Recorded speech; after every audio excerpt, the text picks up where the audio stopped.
Yeah. So BCCI was basically this bank that was set up as publicly as a development bank. It was about essentially banking the unbanked in the global south. That was sort of the framing of it.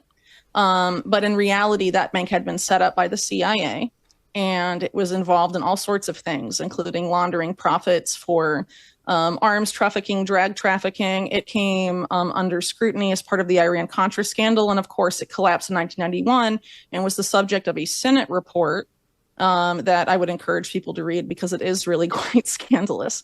And it also revealed that they were not only doing, engaging in brazen financial crimes on behalf of intelligence agencies all over the world and also drug cartels, but they were also engaged in the sex trafficking of minors, specifically to patronize some elite families of the United Arab Emirates, and were taking prepubescent children to be abused by these people. That is in the Senate report, so that's literally not a conspiracy theory.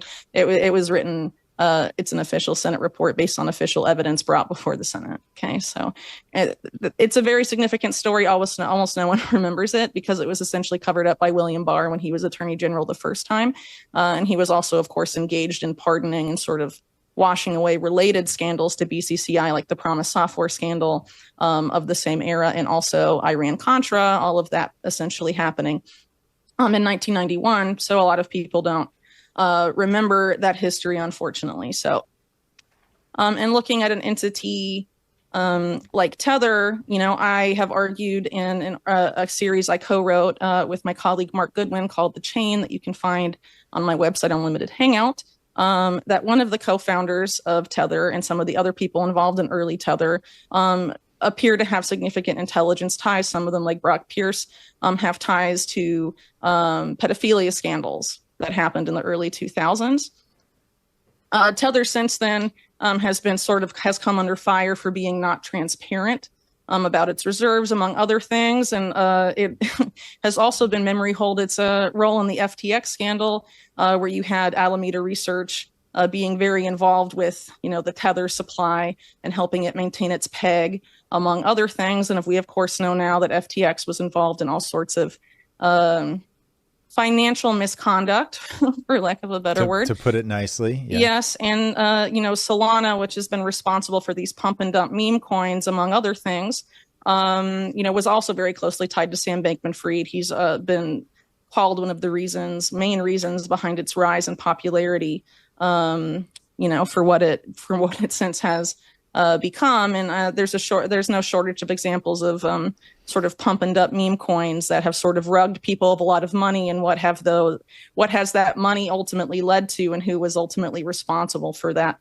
pump and dump rug pull, wealth transfer, arguably, type of operation. It definitely would facilitate this type of bad behavior that we know intelligence agencies have engaged in with the past, like the BCCI example. It would definitely facilitate that.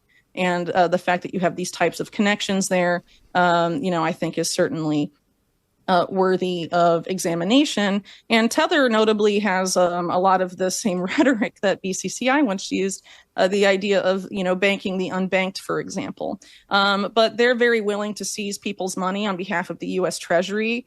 And Paolo Arduino, who is the head of Tether now, has said that Tether is fully committed to expanding U.S. dollar hegemony globally, and has, onboarded the FBI and Secret Service on that platform, on their platform.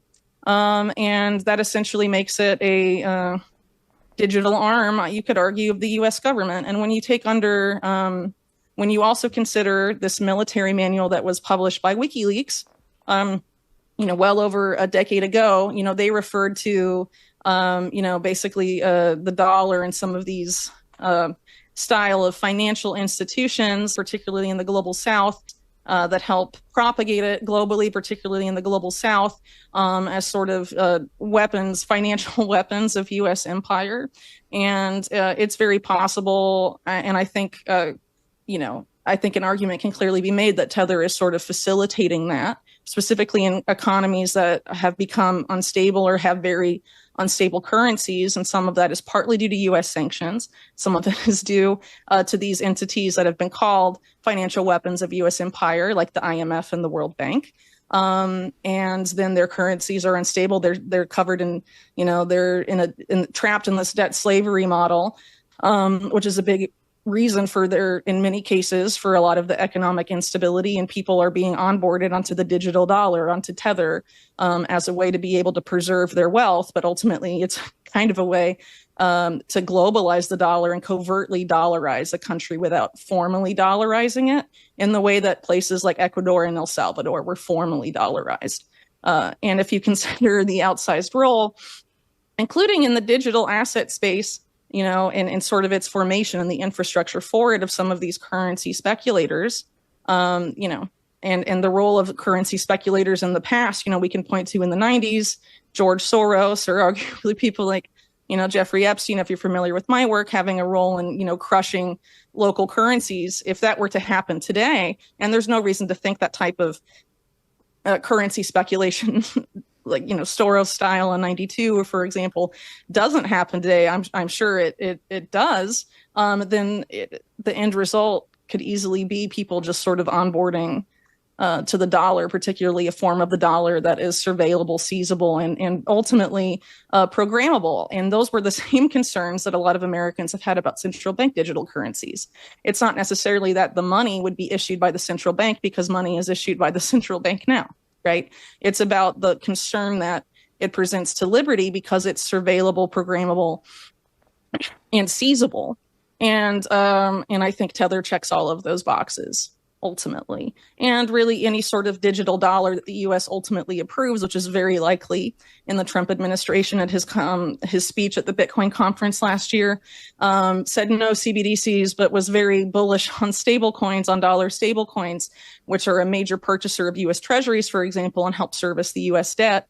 And if you combine that with a lot of his bullishness on Bitcoin, the talks of a strategic Bitcoin reserve, for example, I think it's very possible that we could see this type of digital dollar paradigm that Tether really helped start expand. And I don't think there's really a lot of discussions about whether this is good or what the potential origins or intentions of it were or still are, because a lot of people that promote Tether have very rose-tinted glasses about it and parrot this idea of banking the unbanked and sort of ignore the FBI Secret Service connection, the fact that they've seized people's money when the U.S. Treasury Department has asked them to do that, even if they're not U.S. citizens, and this type of stuff. What does this ultimately mean? And I think people that are particularly in the Bitcoin space, which has often been sort of flooded at times with the opinion that Tether is a Bitcoin company, should consider that, especially when a lot of the rhetoric and ideology around Bitcoin was about stopping the debt slavery system and the debt-based monetary system. Do people really want to perpetuate that? And is it really conducive to financial freedom and banking the unbanked?